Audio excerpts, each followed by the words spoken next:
Now tuning in to Earbud Media. Audio for everyone.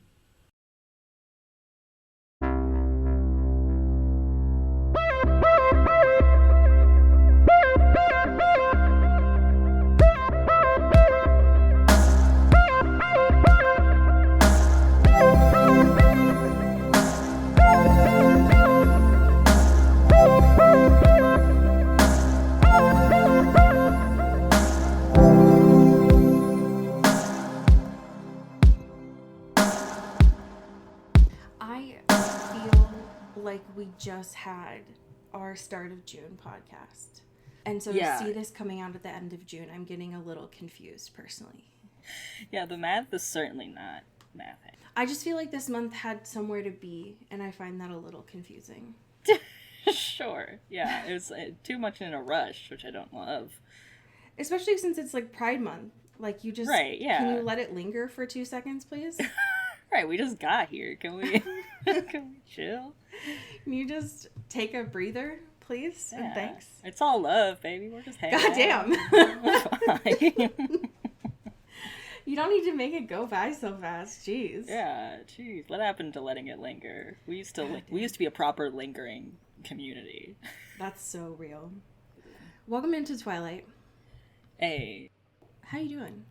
I'm chilling. Not really literally chilling because it's fucking hot out. And that's not great. I don't love that. One of my, classic, it's too hot out, but I do need to do something and I won't go outside, is video games. We love them. We love to see them. Hell yeah. We love to talk about them. And this little number is literally all I'm thinking about 24/7. Like, I'm going to be present in the pod for sure. Like, I'm going to be having great singers. I'm going to have a lot of cool context for the episode that we watch, but I am also going to be thinking about this. I think it's hard not to with this image that you've provided me. Yeah, he's so cute. It's called Cult of the Lamb. Okay. And it's I'm late to this, all right? But I'm having a great time. And it's very similar to a game I told you about where it's like, okay, you do like dungeon crawling stuff at night, but by day you like run a shop or like you do a thing or you like manage a farm or whatever. Sure. But the alternative of that is you're running a cult. Oh, hell yes.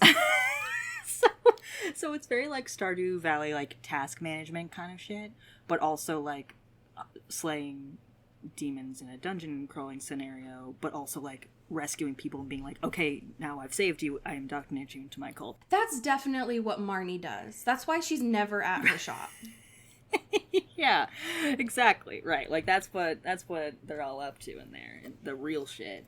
But it's very cute. It's very good for my brain because I like the separation of like, okay, you do this and it's this kind of game, and then you go back and it's like, okay, now I'm doing like, let's pick up wood, let's make a little fire pit, let's cook some food, let's have a sermon for all of my wonderful constituents of my cult.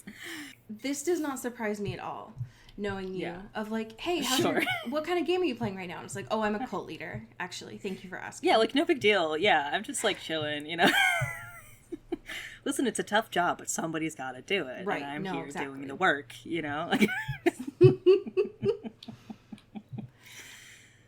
I am obsessed with this art style. They're so cute. Like, it's so pretty. How are you doing, my friend? I'm alive. It was also warm here this week, which is gross. Everyone who's like, it's summer, you need to get used to the heat. Fuck you, first of all. Some of us... it's June. Fuck yourself. Like, what are you talking about? Right, exactly. And also, like, some of us just want the light and not the heat. So how about that? Right. Yeah. A feeling famously known as June. Right. Right. Rather than heat and light. No, thank you. That's not what this is supposed to be for. It's not your job. And also, like, we weren't promised, well, that's not true. We were told about climate change, but like, this isn't my fault. You know what I mean? Right, yeah, we didn't do this. Yeah. This isn't our fault. So everyone who's like, you need to get used to this heat, go fuck yourself. And also First of all, I love to complain. And so first of all, I'm a complainer, all right? Yeah. Don't get it twisted, all right? I'm going to complain about every season, so... One thing I'm going to do, I'm going to complain. Right, exactly. Guaranteed. And also, go steal from a billionaire or something, all right? Go away. Sure. Yeah, side quest. Let me complain. My happy thing this week is, listen, this is gonna come off sponsored. It's not. It's a video from Entertainment Weekly. But the happy thing is Alan Cumming. Fuck yes, of course, absolutely. Obviously, right? We've talked about the traitors, but my happy thing is Alan Cumming, which, like, obviously every podcast that we have is a tribute to Alan Cumming. Sure, in one way or another. Yeah. You honestly, like, Into the Twilight, you wouldn't really notice if Cody was replaced by Alan Cumming and I was replaced by Bob the Drag Queen. Like, this podcast would continue, right? You wouldn't notice. Nobody would notice.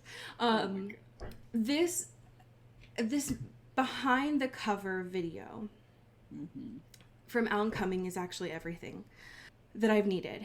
One, because Alan Cumming is the love of my life. Yeah. When people are like, oh, you've been watching propaganda, it made you gay, like, you can't have rainbows in your classroom and stuff. First of all, go away. Second of all, Alan Cumming made me bisexual. Yeah, so, of course. Like, Alan Cumming was in... If you look at Alan Cumming's IMDb page... Sorry, my cat is agreeing that Alan Cumming also made him bisexual. Yeah, he just loves him so much. My cat has a lot of feelings about Alan Cumming, because who doesn't, right? If you look at Alan Cumming's IMDb page, that is all of the important things that made me bisexual. Yes, crucial. So crucial works. And those were all things that I didn't seek out. They were just on growing up. If you think about Cabaret, if you think about Spice World, which I have watched more than anything else in my entire life. The Flintstones and Viva Rock Vegas. God, yes. Like, Spy Kids, Josie and the Pussycats, everything that he's ever done, that is, I'm always attracted to Alan Cumming. Is the answer. Right. Yeah, like, of course. Yeah. You're a human being. Because how can you not, is the thing. Yeah. And even stuff now, right, when I think about, like, him in the L Word. Also, he's been in Dora the Explorer. This dude has... Okay. I just think he can do anything and everything. He can do everything. His royalty checks for days. The character that he... Like, the mayor when he was in Shmigadoon. Oh, sure. He talks about all of these different roles that he's played in this, like, 12-minute entertainment behind the cover. And how they were influential to him. But specifically, like, the two main ones when I think about them are Cabaret and Spice World that I watched the most. And then obviously Traitors, right? Which we talked about on here. Yeah. Right. Which was kind of, like, influential into getting this cover. Alan Cumming is everything to me. Love this man. He's so important. And I won his, like, main fit in this interview. It's this, like, lavender suit with this, like, really dark smoky eye that makes his eyes pop. He's beautiful and fantastic. And I just think, like, he is very similar to, like, I don't know, maybe 4 or 5 people. I can trace crucial moments of my life with movies that Alan Cumming has been in. Oh, absolutely. Like, crucial, pivotal moments. Yeah. Of, like, your journey. Yeah. And I'm so glad that folks are... That he's getting... I mean, he's always been in culture, right? But he's having, like, a resurgence right now. Yeah. Amen. God, we love to see it. We owe everything to this man. His book... I think he has 2 books, but his first book is very good. Because he was like, oh, seems like it's going to be a celebrity memoir. And he's like, actually, I'm not talking about any of the fucking movies I did. I want to talk about and investigate my familial drama very intensely. And I'm like, fuck yeah, that's my dude.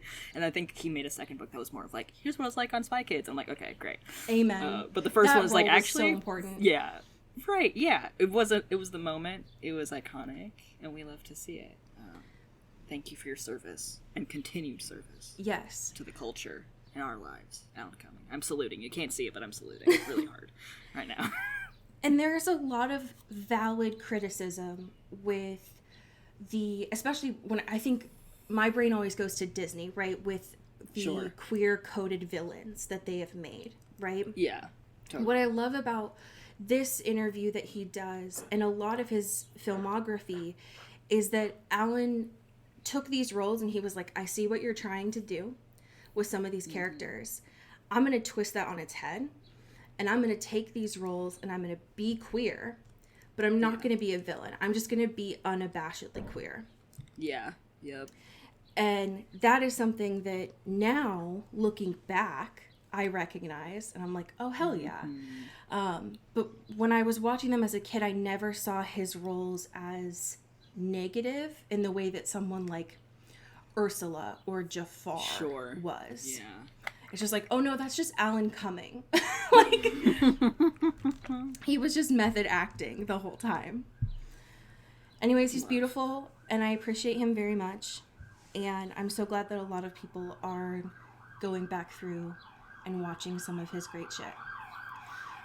I've seen it a lot on TikTok the past few days as Eddie Redmayne's performance at the Tonys.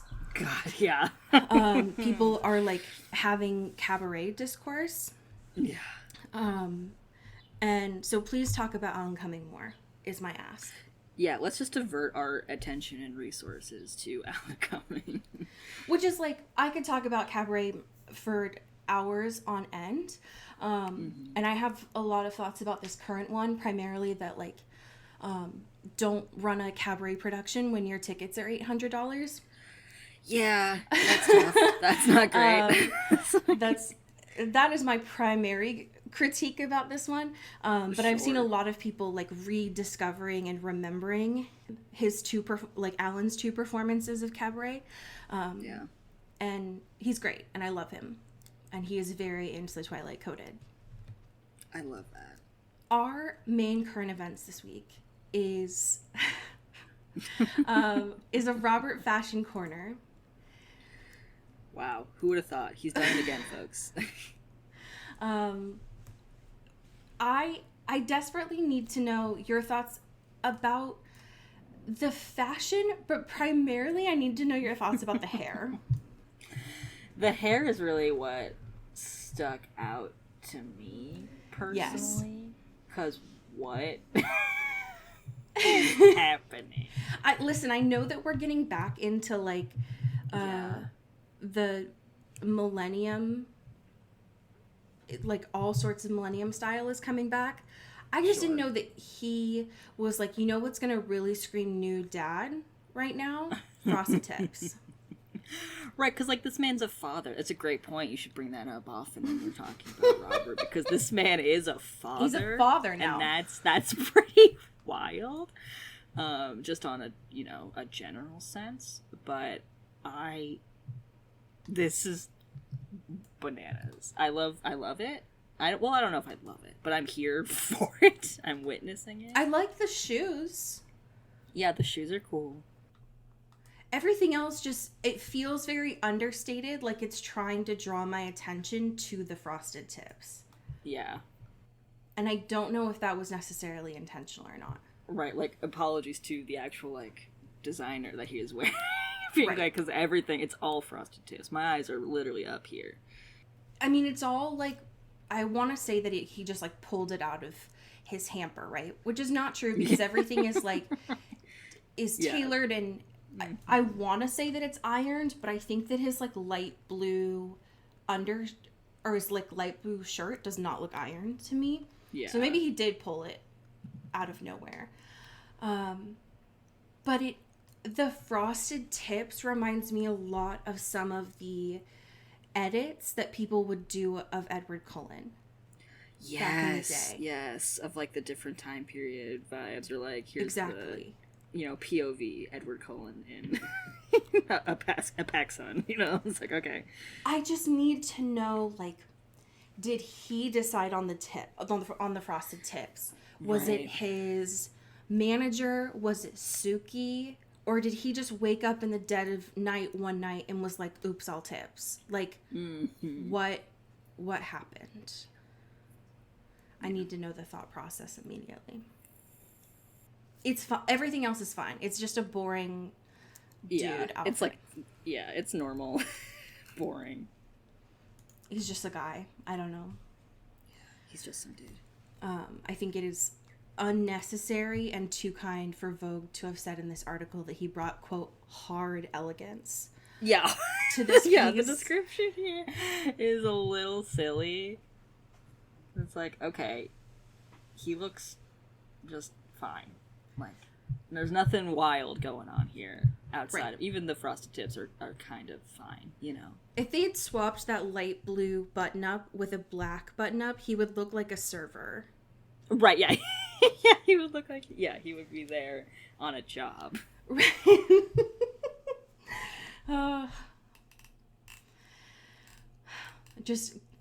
It's very contrasting from when we just saw him just ablaze in smiles and giggles back to, oh, I don't want to be here. Right. I'm not even smizing. This is just a job and I have to be on this red carpet kind of thing. Yeah. I get it, Robert. I wouldn't want to do it either. I understand. Yeah. Okay. Last week. Crying Wolf. Oh, gosh. It was just jam-packed. I made the mistake of thinking it might be a filler episode. Bonnie messed with Luca's mind last week. Stefan found out that Elena wanted to die, and he got really mad. Yeah. And then Tyler... It's like, how dare you? How dare you? Tyler walked off into the proverbial sunset with his uncle's girlfriend. Yeah. And don't we know might where never to see her. Might never see her or him again. Maybe. Yeah. Because both Tyler and Caroline are not in this episode. So sorry to your fans. Sorry to that plot line, but not today. Not today. Think about sacrifices and calling each other's bluffs. This the name of the game. should have been a 90-minute episode. Yeah, there was so much going on. I had to like pause we a were couple just scratching times the surface. Yeah. to write down notes because it felt like this episode was on 1.5. Yeah, we were running through stuff. Why? Why are we in such a rush? This is episode 15 of presumably a 22-episode season. Why are we running? Surely we got places to go here. Like, we don't have to just do every plot right now. Yeah. Let it linger. Again, nobody wants to let it linger anymore. And it's honestly pissing me off. And I know that this was... Listen, hey, I get it. This came out in February of 2011, presumably was filmed a couple months before. I know that we're still in a recession at this time. We're in Occupy. Yeah, true. But, like, can y'all just chill out for 2 seconds? Can we get some things, like, have a little breather? Okay. You got time. You are not even in, like, the last 3 episodes where you would presumably need to be running. Just chill out. Yeah. We're good. Like, well, now I'm scared of what you guys are cooking. I know. I'm starting for to the freak later out. parts of this, if we're going this fast. Especially because it was not even the full episode was taken up by a flashback. Right, yeah. It was only, like, little bits and pieces. Yeah, most of it was in the present tense. So why are we running so much? Yeah. What's going on here? How are you doing? I'm here. I am a little gobsmacked at particularly coming out of that ending. But even the beginning, we got some lore, right? We got some We hard did. lore dumps of the, Jonathan Gilbert diaries. It's little, secret little things that Elena's just paging through, like, nice little morning read on my little retreat with my boyfriend that I love. Let's see what he's cooking. Oh, Stefan killed. Great. Cool. Awesome. We're starting out great. We love having secrets from each other. We love not telling each other. It felt a lot like, well, Stefan's mad at me, so I'm going to try to dig up some dirt to try and find something to get some to be mad at gossip. him about. Right, and she was probably expecting more, like, tame gossip of, like, oh, he, accidentally spiked the Kool-Aid with a little blood. It was, like, Right. a haha joke kind of thing. And it's like, oh, murder. Cool. Love You that. tried to end Not my really what I bloodline. was... Right, you tried to fully just make sure I wouldn't be here. Awesome. Cool. Thanks for that. I'm gonna I close this book forgot- now and pretend I wasn't here. I forgot that Jonathan Gilbert had that ring. Yeah. I don't... Yeah. I believe that we were told about that. I forgot that it... I forgot I that just want existed. like an inventory chart, like on the side when we're like watching these things, of being like, okay, because there's like so many little runes and stones and crystals that are important and rings, and I'm like, I get confused. Who has what? Where they are? Where they exist? Are they important to this part of the story? I have a lot of questions, and I'm very confused. Well, and I thought that was the point of the previously on. Why couldn't they Yeah. remind us that Jonathan Gilbert had the resurrection ring? Right. That seems important to remind me, since it's been a while since we've really talked to our friend Jonathan Gilbert in a real proper Correct. way. So I would have appreciated that, but whatever. This was a very inconsequential moment, but I did think it was funny when Stefan was taking those rocks and just zooming them across the lake. Yes. Because that's absolutely something I would do as a vampire. No, absolutely. It's like, how fast can I skip rocks, and how impressive can I do as a vampire? I thought that was very like cool. that's a nice little, like, okay, here's a little fun with vampire like abilities and lore. 100%. There are a lot of moments, as usual, right, with Yeah. Damon in this episode, but one at the jump of this episode, and this is just very telling of the Salvatores. When he's talking to Stefan at the jump, he's like, oh, hey, so I heard on our gossip log that Tyler skipped town. Yeah, So our Gossip Girl werewolf... said that Tyler's out. I got it on our blast text that Tyler skipped town, and so our werewolf problem is over now. Sir? This dude. What are you talking about? What do you mean that it's done now? That's My not how guy? any of this works. You think they're just gonna be like, alright, we lost. Time to go to the next town and never have anything else to do with this ever again? No. These Fools. motherfuckers and their object permanence need to get it together. As soon as they're out, it's over. But this episode had a lot of lore dumps, I will say. Yes. Because not only did we find out that Stefan tried to, like, end the Gilbert bloodline, just because he was annoyed, right? That he got turned. Right. Which is a very a newborn thing, I will say. Yeah. But we also found out that from Elijah, that the founding families, this is some very slave owner shit, by the way. The founding families just came up with that name. They didn't found fuck all. They just said, we're the founding families now. That's my cool nickname I have for me. Yeah, that area of Mystic Falls, which, by the way, this isn't their place to settle to begin with, right? This isn't their land. Yeah. Right. But yeah. Elijah says that area had been settled back in, like, the 1690s during the Salem witch trials. Mm-hmm. So the founding families just came up with that name. They were like, hey, we should have a name for each other. We should have something to call ourselves and not actually mean it. So I want to know who and again, the founding families, right? We're saying this with air quotes because, like, this isn't their land to found. But I want to know who the families from the 1690s are who were like, hey, what the fuck? Because that probably means that the Bennetts are part of that. Right, yeah, if they were around at that, yeah. But we didn't really find out. He just, like, lore drops that, and then we didn't get any follow-up from what that was about. Like, alright, I guess that's not important, question mark. I found that super interesting, by the way, because, like, we still don't really know what Jenna's job is. Yeah, like, what does she do? I'm so confused. Because from what I understand from when Elijah showed up a couple episodes ago, this was just her volunteering with the Historical Society. So what is your job?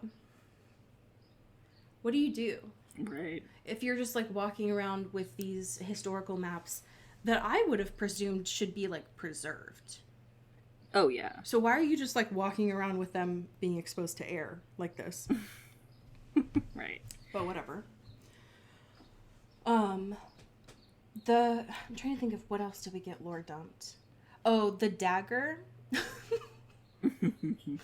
And then Katherine getting that apparently when a vampire dies, their compulsion is null. And she lied about that to Damon. Yeah. And he just fully hook, line, and sinker believed that. Because he's Damon. Yeah. And doesn't get to question anything. I keep trying to think about, because this episode was so stacked, what I would have cut out of it. And the obvious choice for me is all of the, like, Jenna Rick stuff. Yeah. But that's not enough time. I hate to do this because I love them, but I don't know if it really drove the plot forward this episode. I think I would have saved the Jer and Bonnie stuff for a different episode. Yeah, it just didn't feel like it was necessary in this one, because it's still like we're not really gaining a lot here, right? It's just like, oh, I need to ask Elena permission. He's like, I'm a grown up. You don't have to do that. I can do whatever I want. And it's like, okay, we're still at like the same, like nothing has improved or decreased in this relationship. Like we're just kind of still at the same level of like right. Bonnie's nervous because he's Elena's brother, and he's like, I'm my own man, bitch. So it's like, okay, got it. Still here. We're still at this juncture. And I loved it. It is not to say yeah. that I didn't. I enjoyed the moments when they were at the grill and he was like, they were both talking about, quote, last night. And she was obviously referring to Luca. And he was obviously referring to the kiss. Yeah. And I thought that was cute. It's just that we didn't get a lot of plot when Luca came in and we found out about the bathroom.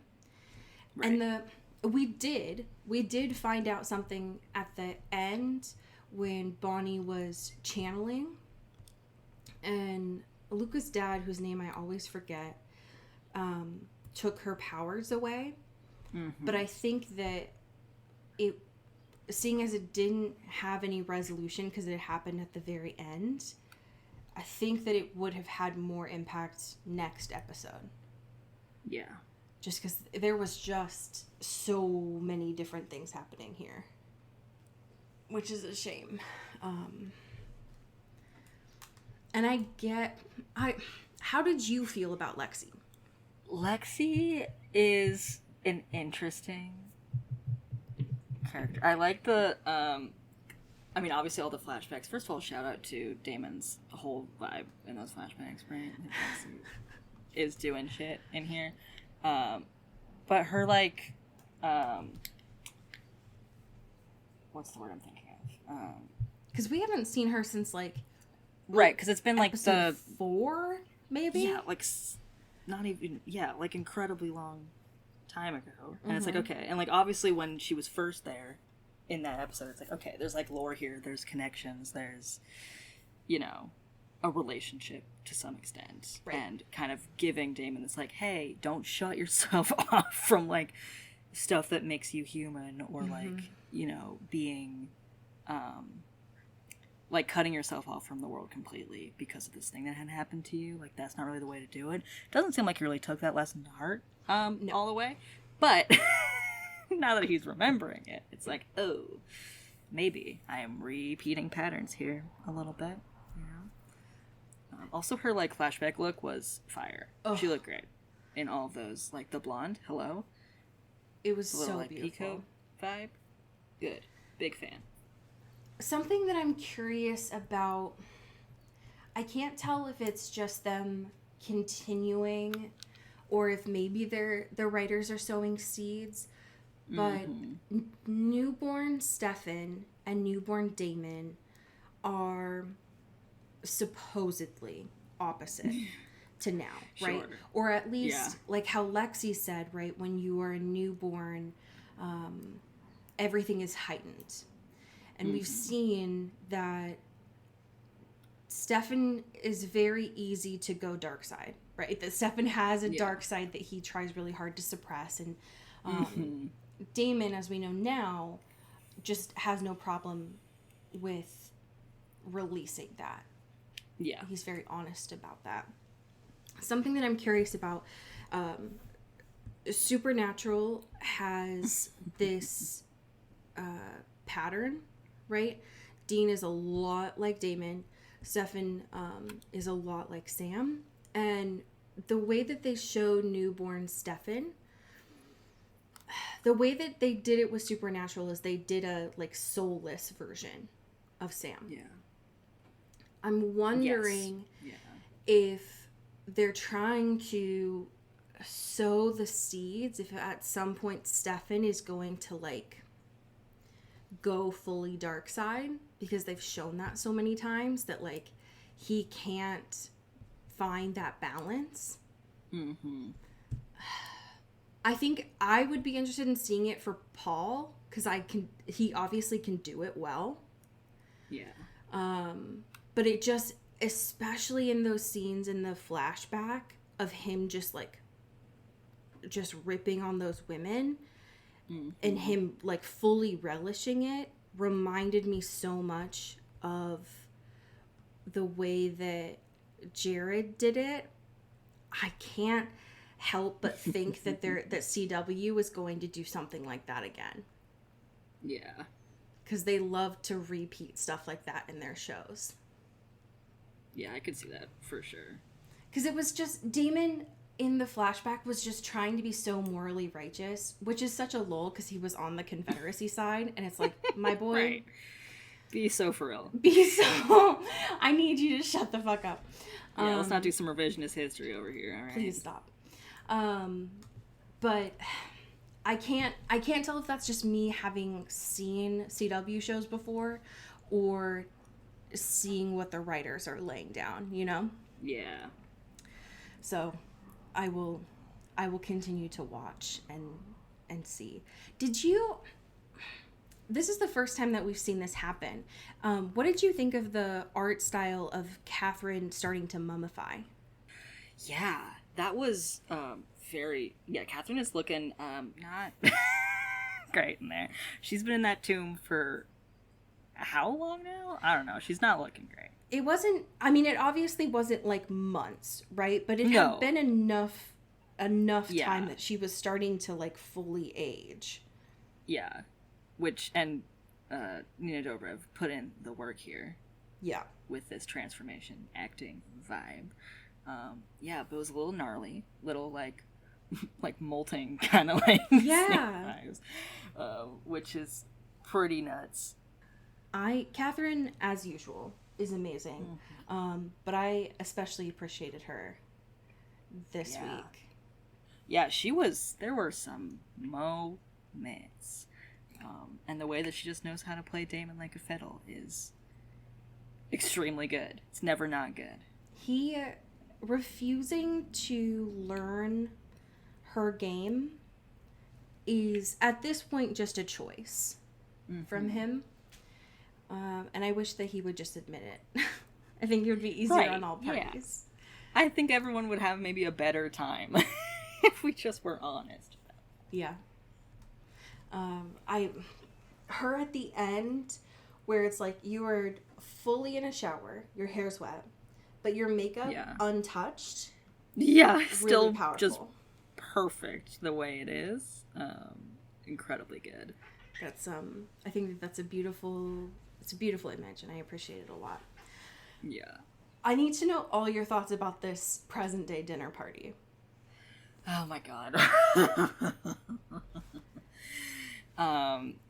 Damon is plotting. Is he good at it? No, not particularly.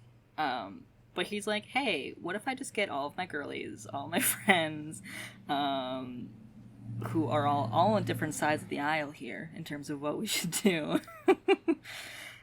with each other and about the, sanctity of werewolves and vampires and other and originals in this. And let's just throw a little gala. Let's just throw a little party. Let's have a little dinner. Let's just, make a little food for everyone. Just have a little talk. Let's have some wine. Let's have 9 bottles of wine and just gab, which is incredible. Yeah, what adults do. Just have just dinner. Like a normal adult dinner party with supernatural creatures. Right. I love it. The fact that Andy suggested this is beautiful, because her being around and Jenna being around is a very interesting choice. And John showing up like a total wet blanket. Mm-hmm. We talked about this a bit last week. It still felt palpable, the tension between Elijah and Damon. Yeah, It's still there. There's still a little will they, won't they? Yeah. It's radiating up the screen. And it was very hefty, because Elijah had already been in the Salvatore home. And so the fact that Damon knew that. Yeah. But the fact that he was welcoming him in, and Elijah was like, listen, bud. Yeah. If I've already been here. I've been here the whole time. I've been here the whole time. If you cross me, I'm going to kill everyone in this house. And I don't give a flying fuck about it. But anyways, Jenna's here. Hey, bestie. Hey, she's back. My bestie, Jenna. Who we all know and love. Who, magically disappears during the dessert moment. Yeah, it's like, oh, sorry. I also love that it's like, hey, dessert actually took me a lot longer than I thought. I usually don't do this kind of shit. It's like, what do you do, Jenna? What do you Literally, what do you do? Right? What do you do? Well, I'm just confused, not even as a thing that this is something you should do, but like, what do you do? Just on a general level. Right. I'm confused. And it's like, all right, deuces. I'm just gonna chill out over here. It's like, okay. I wouldn't be surprised if she just, like, powers down when we see her. You're right. Yeah, she just, like, has, like, sleeper activation phrases or whatever. And Literally. It's like, okay, I'm awake, I'm alive, hello. I was surprised by Rick this episode. Pleasantly surprised by Rick this episode. Mm-hmm. Because, one, by him just, like, almost kicking down the door with Damon and Elijah, so that he could write down, not say, but write down, like, hey, Damon, this dagger will kill you if you use it, so don't. And then that moment at the table with Damon and Elijah and John was so intense. And I love that Elijah doesn't give a fuck about John. Like, nobody cares about John. He's just there. Yeah. But Elijah just being like, listen, I don't know how many times I need to tell you this, Damon. You are alive solely to keep an eye on Elena. Mm-hmm. That's it. She's staying in her house. You're not running the game here. No, you are not. I have access to everything. You are not in charge. Elena's alive in her house as a courtesy. If you become a liability, I'm taking you out. Everyone here is dead. You've seen me rip out multiple people's hearts. Why do you think that I am bluffing? Yeah. I'm never not bluffing. I'm never like I'm never actually Everything that bluffing. I say is serious. I'm genuinely very literal. I was just fully shocked that Rick caught Elijah by surprise in that moment. Yeah. But, of course, Elijah's not dead.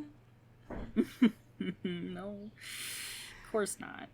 'Cause he's got to make a little pit stop to the cabin. Yeah. Well, because Elena's reading all this in her book, because these motherfuckers, Damon and Stefan, kept this information from her, and she's necessarily pissed. Apparently the originals thought vampire killing was a sin. So it would kill both vampires, and it only worked if the dagger was kept in the vampire. Right. So Elijah was like, oop, not dead, and also gone. Bye. Yeah. Anyway. Anyway. I got my own shit to do. So now this deal's void, and I'm gonna go kill Elena. Yeah. Just gonna get right to it. Like, sorry. That ending Dude. at her house. Nina was acting. Why does anyone think Elena is bluffing? Here's the thing. Yeah, Elijah she will commit to the bit. Elijah and Elena do not bluff. No. They're incredibly direct and serious, and everyone's like, well, surely that's not what they meant. It's like, no, it's exactly what they meant. Exclusively. Do not test Elena. She is always willing to sacrifice herself. And not in a way that Bella did, where it was like homegirl's suicidal. Elena is just like, one, don't test my morals. And I'm always I'm down to clown to help my friends. So if you think you just told me you don't think I'm going to stab myself? Well. Yeah. How about that, though? What if I did? What if I did? It's just... Like, the glass, too, was such a power move. And him being like, fuck. And she's like, I need you to give me your word. And he's like, I will, I swear. And she's like, I need it for sure. Actually give it to me, because I know your word, just like mine, is very directed at me. Exactly. It's like a genie, you know? You gotta be very specific about what you're asking for here. And he's like, fine. She's like, hell yeah, I did it. I got you. Bye. Yeah, later.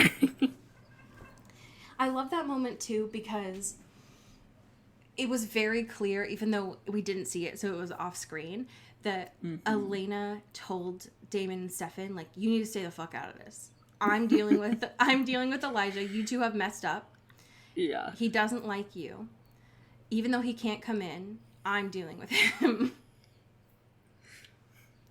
Yeah. And she does say that. She's like, listen, this moving forward, we're doing Elena's way. Mm-hmm. Don't get it twisted. Don't get it twisted. So now they have Elijah dead, as long as the dagger stays in him. Yeah. And they have the moonstone, because it was in his, like, coat pocket. I don't like Elijah being in the Salvatore home. That does not feel good to me. Mm-hmm. There's something about that I just...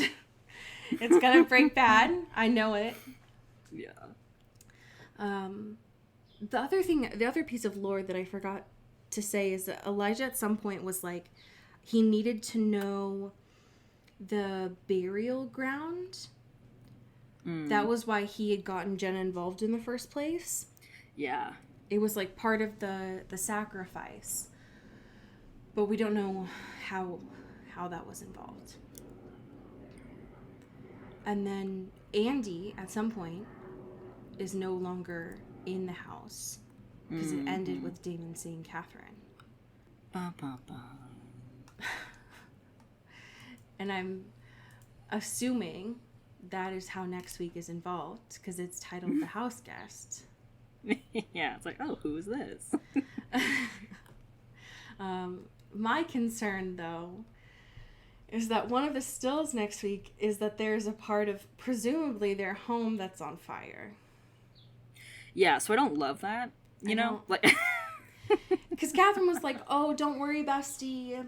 Like, I said I wasn't going to run. I said that I was going to help you get Klaus. But we know Katherine Catherine's on Team Catherine. Right, yeah.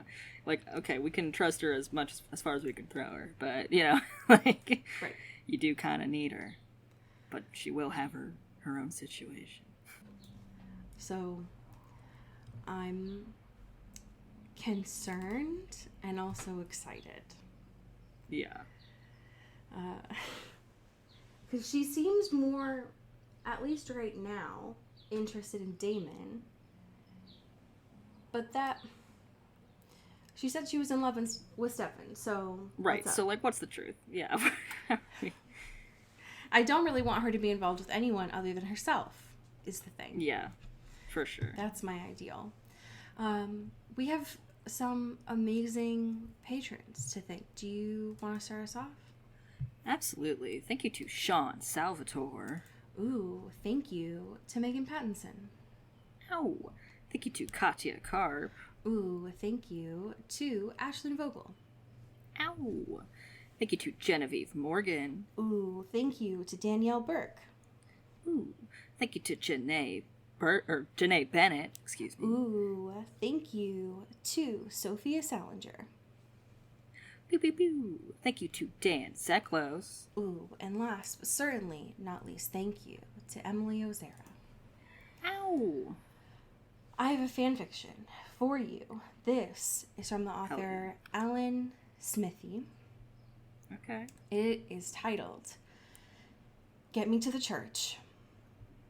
The summary is when someone points out that Damon and Rick act like an old married couple, Damon has an idea but doesn't tell Rick. And this is only one chapter. Hi, Caroline says absently. Where's Rick? He went home. Damon's jaw clenched. Home? Caroline raised her eyes and gave Damon a quizzical look. But he lives here. Damon snorted. No, he doesn't, he said. Where did you get that idea?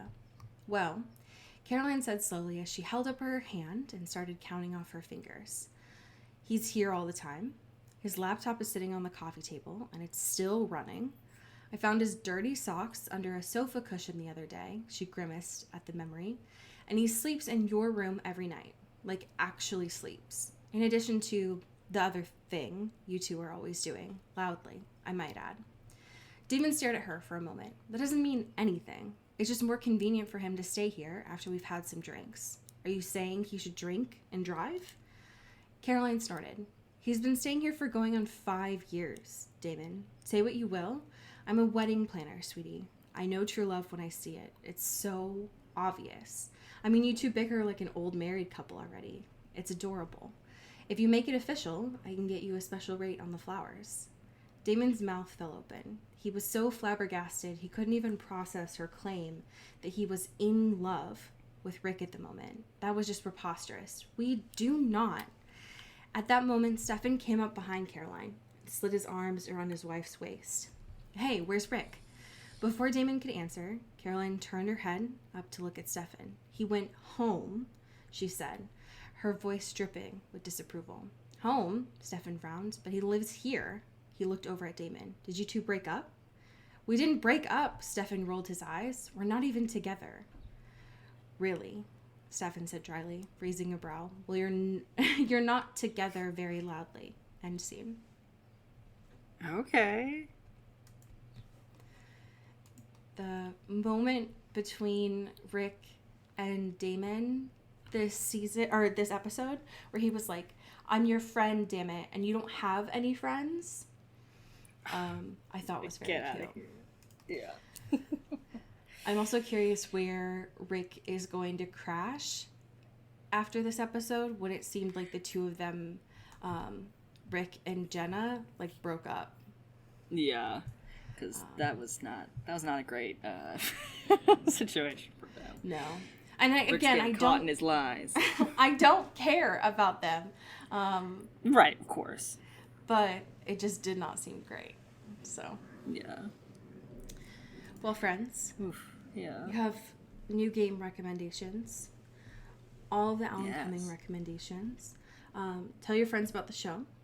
And as we say here in the Pacific Northwest, Get bit. ooh. Ow.